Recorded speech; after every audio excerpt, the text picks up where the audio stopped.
যে আজিকালিৰ ভাওনা ব্যৱসায় হ'ল। আজিকালি ভাওনাৰ আধ্যাত্মিকতা নাইকিয়া হ'ল।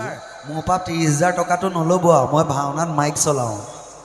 ঘৰত 10জন ল'ৰা গোট খাই পাতি থকা কথাবিলাক যেনিবা মই মুখামুখিকৈ ৰাজহুৱা জেগাত। অনাগত দিনত ভাওনাক লৈ বিভিন্ন ধৰণৰ প্ৰসংগ উত্থাপন হৈ থাকে। ভাওনাক লৈ মোৰো বহুত বিতৰ্ক বুলি কয়। মই বিতৰ্ক বুলি এইকাৰণে নাভাবোঁ যে বিতৰ্কিত মন্তব্য কৰে বুলি বহুজনে কয়, কিন্তু মই বিতৰ্ক বুলি নাভাবোঁ। এই আচলতে মোৰ সতৰ্কৰ বাবে আগবঢ়োৱা মোৰ মনৰ কথা কিছুমান কৈ থাকোঁ। কিন্তু এষাৰ কথাই কওঁ, ভাওনাক বহুতে কয়, মই এতিয়াও এষাৰ কথা কওঁ, ভাওনাক বহুতে কয় যে আজিকালিৰ ভাওনা ব্যৱসায় হ'ল। আজিকালি ভাওনাৰ আধ্যাত্মিকতা নাইকিয়া হ'ল।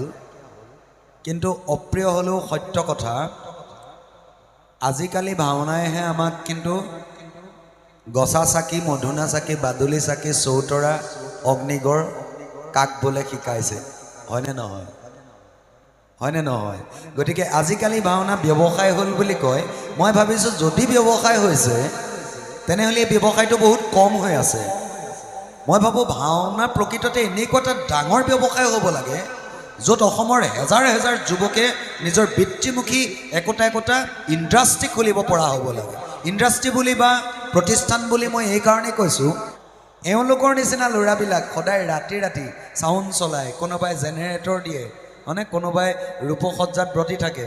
গতিকে এইখিনি কি আমাৰ সাধাৰণ ৰাইজৰ, তেওঁলোকৰ পৰিয়ালটোৰ কাৰণে কিবা এটা, অন্ততঃ কিবা এটা আমাৰ এইটো কৰ্তব্য নহয় নেকি?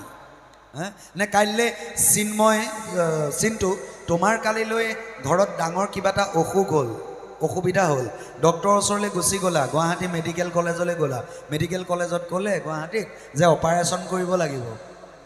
বোলে ঠিক আছে, পইচা কিমান খৰচ হ'ব? বোলে 25-30 হাজাৰ টকা লাগিব। সেইকণ সময়ত দাদা বা ছাৰ, ডক্টৰ ছাৰ, মোৰ পৰা 30 হাজাৰ টকাটো নল'ব আৰু মই ভাওনাত মাইক চলাওঁ। হ'ব নেকি? হ'ব নেকি? গতিকে মই ভাবোঁ এই ব্যৱসায়টো আজি বায়েনকেইজনলৈ দুখ লাগে অন্তৰত। কিয় দুখ লাগে? 8জন, 9জন, 10জন ব্যক্তি ইয়াত উপস্থিত থাকে। এভাগ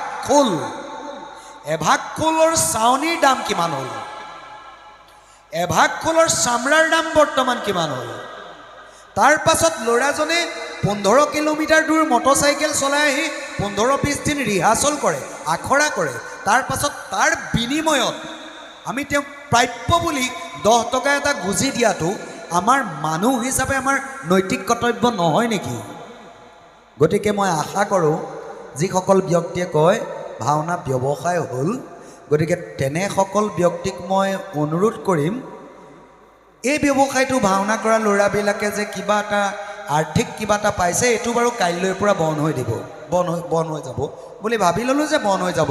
কাইলৈৰ পৰা নাহে। ইয়াত আজি বায়ন কৰিবলৈ কাকো আহিছে, নাহে কাইলৈৰ পৰা, কাৰণ খোল চোৱাবলৈ তেওঁৰ পইচা নাথাকিবও পাৰে, আজি ৰূপসজ্জাত ব্ৰতী হ'বলৈ ডেভিডৰ ধন নাথাকিবও পাৰে, বা ৰাহুলৰ চাউণ্ড ছিষ্টেমত কালিলৈ বক্স এটা বেয়া হ'লে তেওঁ পইচা নাপাবও পাৰে, তেওঁ বক্স নবনাবও পাৰে।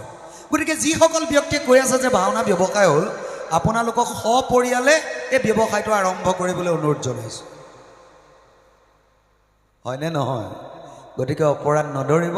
মই প্ৰকৃত কথাবিলাক কওঁ, অন্তৰত গুণগুণাই থকা কথাবিলাক কওঁ, যিবিলাক আমি শোৱা বিচনাৰ পৰা কওঁ।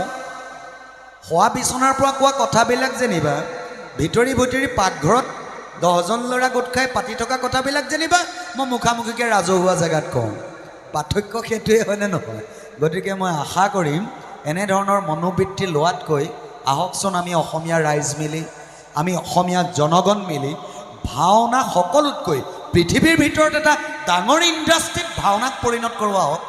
যদি ব্যৱসায় হৈছে বুলি কয়, ইয়াতকৈ ভয়ংকৰ ব্যৱসায় আমি ভাওনাত কৰি দেখুৱাওঁচোন। আহক যে আমি ভাওনা কৰাৰ পাছত এই ল'ৰাটোৱে 3টা RCC বিল্ডিং বনাব পাৰিলে। সেইটোহে অসমীয়া হিচাপে বাহাদুৰি। গতিকে সদৌ শেষত মোৰ মুখমন্তে ওলোৱা শব্দ ব্ৰহ্মই আপোনালোকৰ কাৰোবাৰ অন্তৰত যদি আঘাত দিছে, আপোনালোকে নিজ গুণে মাৰ্জনা কৰিব। সদৌ তীৰে শ্ৰী চৈতন্য চৰণত জয় যতে সশ্ৰদ্ধ সেৱা জনাইছোঁ। অপৰাধখিনি আপোনালোকে মাৰ্জনা কৰিব। মহাপুৰুষীয়া এফাকি বাণীৰে সেৱা সধাব বিচাৰিছোঁ। কৃষ্ণ। ও ধৰ্ম জানো মই